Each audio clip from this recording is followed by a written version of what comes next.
Welcome back. So guys, पिछली video में कुछ प्रॉब्लम हो गई थी जिस वजह से वो आगे की वीडियो कंटिन्यू नहीं हो पाई थी। So sorry for that.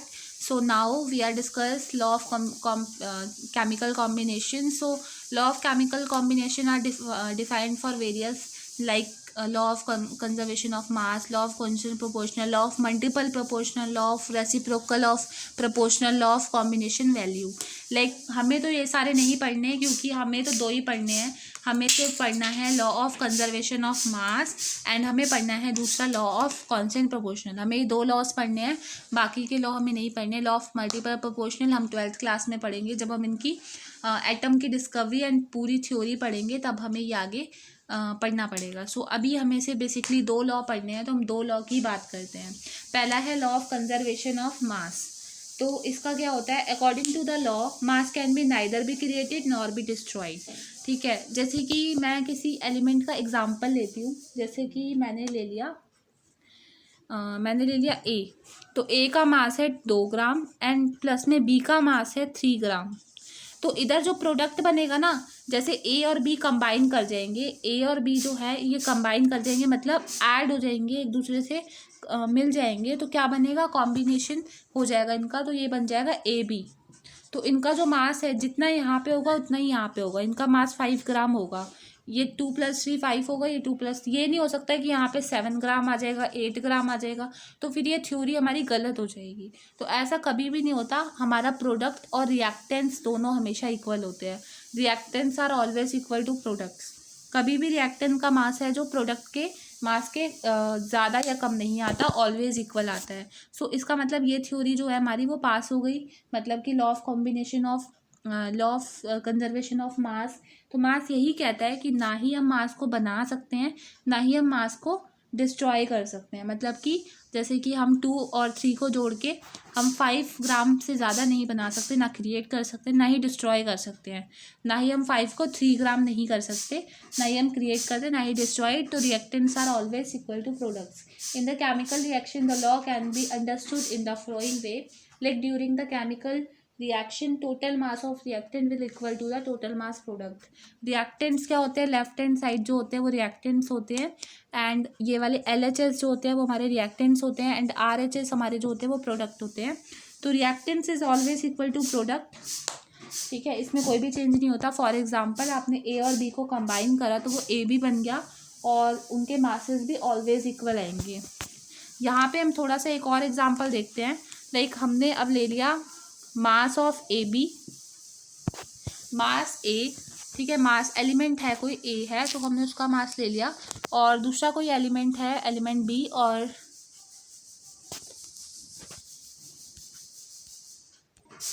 एक का मास है MA और एक का मास है MB। जब दोनों कंबाइन करेंगे तो MAB बनेगा। जब दोनों ये कंबाइन करेंगे तो ये MAB बनेगा। मतलब कि इसका मास और इसका मास, दोनों का मास इक्वल होगा। ना ही हम इसे क्रिएट करेंगे, ना ही हम डिस्ट्रॉय करेंगे। सो MA का जो मास है वो कितना है, M है। कितना है, M मास है। और मास ऑफ ए का कितना है, MA है। और MB जो है वो मास ऑफ B है। B का मास कितना है, MB। और आपका टोटल जो मास है AB का मास है। तो AB जो आपका मास है, तीनों का मास ऑफ AB। सो ये आपका जो है फॉर्मूला है। अब जैसे कि एक एग्जांपल हम लोग हाइड्रोजन का लेते हैं। हाइड्रोजन क्या है आपका, hydrogen is a type of element. So hydrogen हम लोग लेते हैं। सो अगर हम लोग हाइड्रोजन लें तो हाइड्रोजन हम गैसिक्स की फॉर्म में ले, उसको हम कंबाइन कर दें O2 गैस से। O2 भी एक गैस होती है, तो हमने O2 से कंबाइन कर दिया तो वो क्या बनाएगा, hydrogen was combined with oxygen to form the H2O, यानी वाटर बनाएगा जो कि लिक्विड फॉर्म में होगा। तो मतलब कि इसका मास दोनों का मास इक्वल होगा इसके। तो वो हम चेक कर लेते हैं। तो हाइड्रोजन के कितने एटम है, 2 एटम है।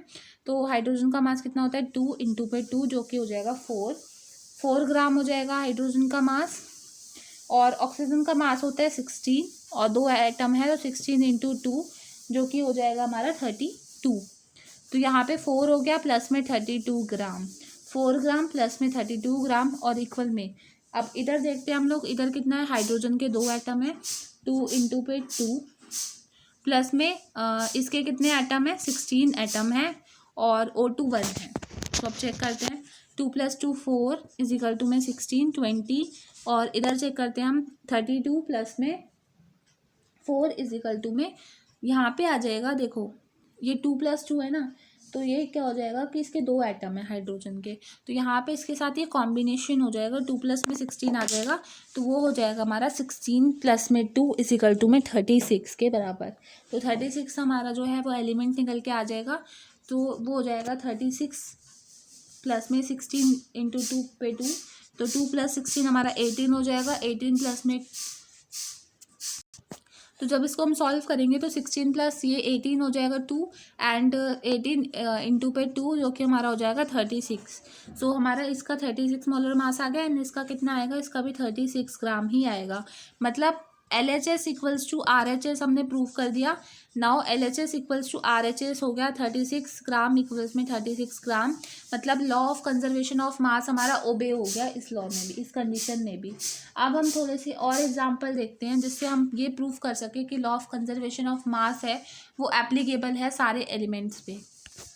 सो फर्स्ट एग्जांपल ये है कि आपके पास एक रिएक्शन है जिसमें आपके पास 5.3 सोडियम कार्बोनेट है और 6 ग्राम इथेनॉलिक एसिड है। तो ये आपके पास कितना गिवन है, 5.3 ग्राम आपके पास सोडियम कार्बोनेट गिवन है, एंड इथेनॉलिक एसिड आपके पास गिवन है 6 ग्राम।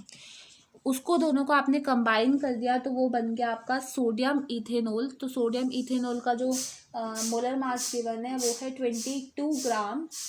तो सोडियम कार्बोनेट का है 22 ग्राम, एंड उसके बाद में CO2 का है 0.9 ग्राम, और प्लस में H2O का है 8.2 ग्राम। तो ये हमारी सारी ग्राम की स्टेट में दे रखा है, और उसके बाद में कहा है कि इनका जो सॉल्यूशन है, इनका जो वो बन रहा है सोडियम इथेनॉल। और आपसे पूछा गया है sodium ethanol show that observation of the are agreement that law of conservation of mass. ये बताइए कि ये ओबे कर रहा है लॉ ऑफ कंजर्वेशन ऑफ मास को कि नहीं कर रहा। तो हम यहाँ से इसका सॉल्यूशन स्टार्ट करते हैं। सबसे पहले हमें गिवन है सोडियम कार्बोनेट, तो सोडियम कार्बोनेट प्लस में इथेनॉलिक एसिड, वो क्या बनेगा, इथेनॉलिक एसिड, ये हमारा क्या हो गया, रिएक्टेंट्स हो गया। LHS है तो रिएक्टेंट्स हो गया, और उसके बाद में उस तरफ में सोडियम इथेनॉल प्लस में CO2, सोडियम इथेनॉल प्लस में CO2 प्लस में H2O, ये हमारा सारा क्या हो गया, प्रोडक्ट हो गया, क्योंकि ये LHS राइट हैंड साइड है। तो ये रिएक्टेंट्स एंड प्रोडक्ट। अब इन दोनों के मासेस को हम लोग पुट करते हैं।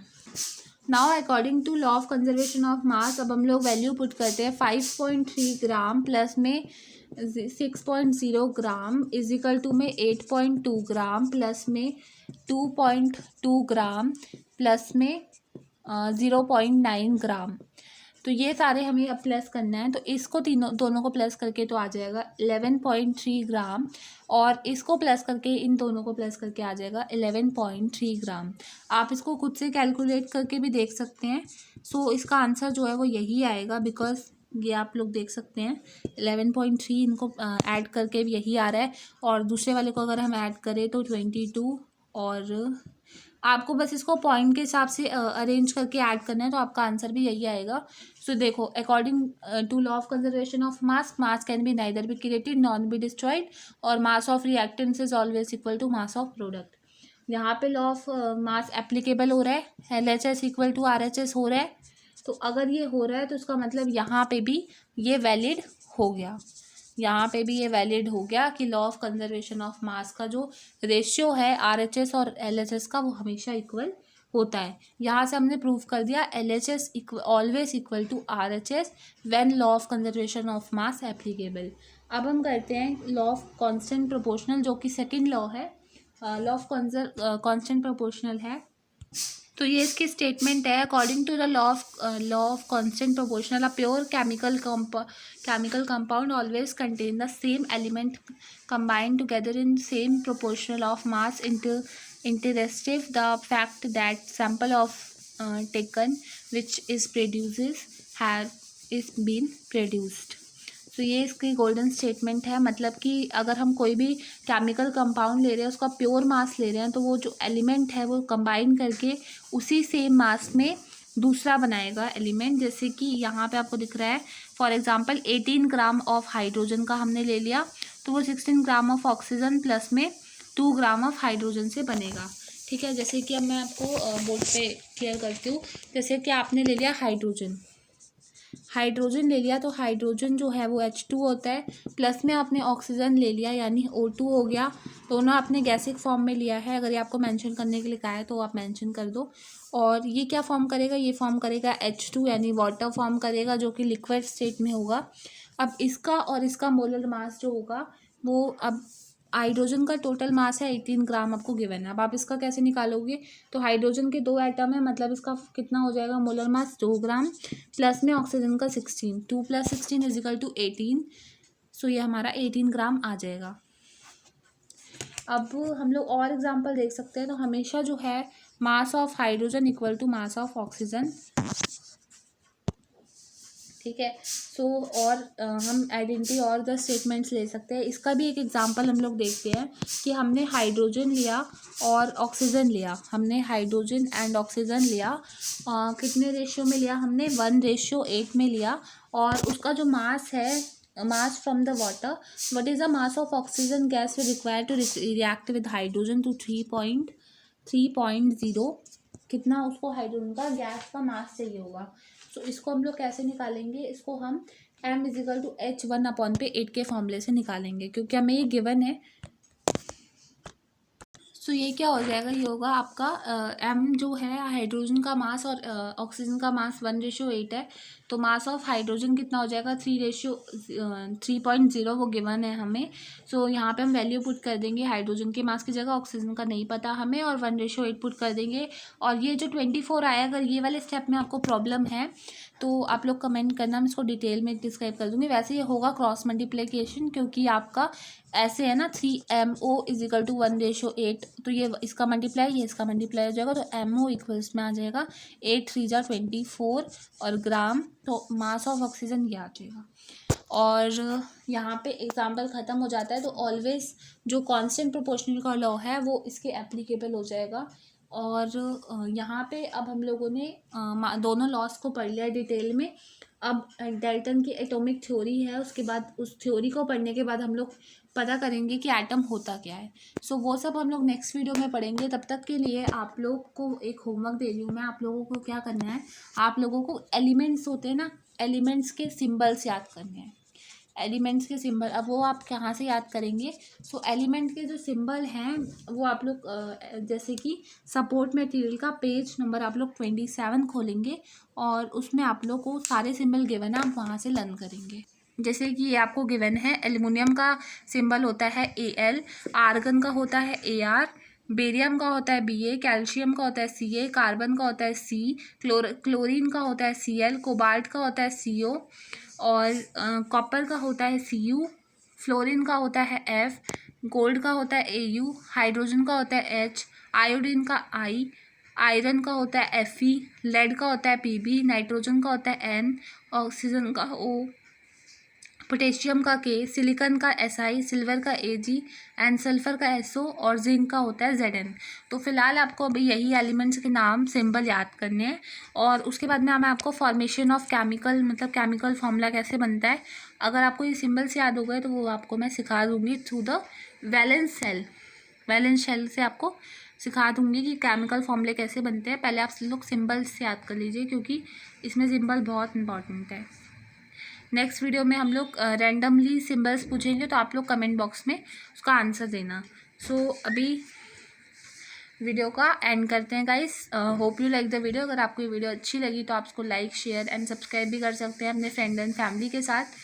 और जो अभी जिसने पढ़ाई नहीं स्टार्ट करी तो वो हमारी प्रीवियस वीडियो देखें और आराम से पढ़ाई स्टार्ट करें, क्योंकि उसमें हमने आपको स्ट्रेटजी बताई है कि आप लोग कैसे अपनी जो पढ़ाई है वो अभी स्टार्ट कर सकते हैं और अपनी 1.5 वीक्स में कंप्लीट कर सकते हैं। सो गाइस वीडियो लाइक करिए। Thank you.